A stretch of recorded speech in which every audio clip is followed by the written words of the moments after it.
Hi friends, welcome to Jyotishara recipes. ఇవాళ మన recipe వచ్చేసి కోడిగుడ్డు ఫ్రై అండి. చాలా సింపుల్గా టేస్ట్గా ఎలాగ చేసుకోవాలో చూసేయండి. ముందుగా 4 కోడిగుడ్లను తీసుకున్నాం మేము ఇక్కడ. అలాగే 2 ఉల్లిపాయలు, 4-5 పచ్చిమిరపకాయలు ఈ విధంగా సన్నగా తరిగి ఉంచుకోవాలండి. కొద్దిగా కరివేపాకు. అలాగే ఇప్పుడు మనము ముందుగా స్టవ్ వెలిగించి కడాయి పెట్టుకొని 3 పావుల నూనెను వేసుకోవాలి. నూనె హీట్ అయ్యాక ఉల్లిపాయలు, పచ్చిమిరపకాయలు, కరివేపాకు వేసి ఫ్రై చేసుకోవాలండి. చూశారు కదా, ఈ విధంగా మనం ఉల్లిపాయలని, పచ్చిమిరపకాయలని బాగా వేగనివ్వాలి. చాలా టేస్ట్గా ఉంటుందండి. ఈజీగా చేసేసుకోవచ్చు. అప్పటికప్పుడు చేసేసుకొని చపాతీలోకి కానీ రైస్లోకి కానీ తిన్నారంటే చాలా టేస్ట్గా ఉంటుందండి.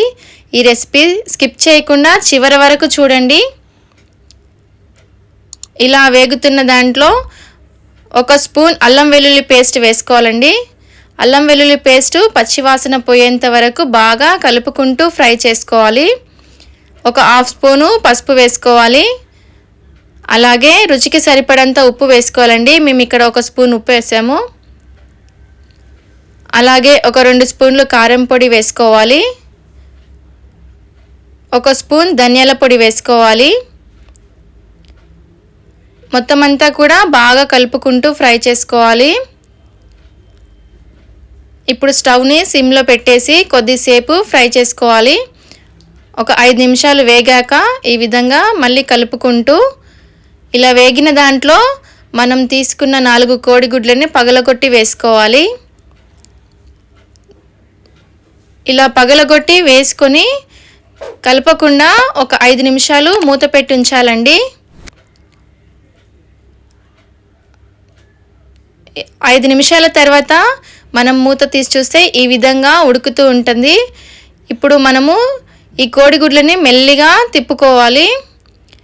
ఇలా తిప్పేసుకొని ఇంకో 5 నిమిషాలు ఫ్రై చేసుకోవాలండి. చూశారు కదా, ఈ విధంగా ఫ్రై అవుతూ ఉంటుంది. ఇలా మొత్తం అంతా కూడా ఫ్రై అయిపోయిందండి. చివరగా కొత్తిమీర వేసి స్టవ్ ఆఫ్ చేసుకోవాలి. చూశారు కదా, చాలా ఈజీగా సింపుల్గా ఏ విధంగా చేసుకోవచ్చో. రెసిపీ చాలా టేస్ట్గా ఉంటుందండి. చివరగా సర్వింగ్ బౌల్లో వేసి సర్వ్ చేసుకోవాలి.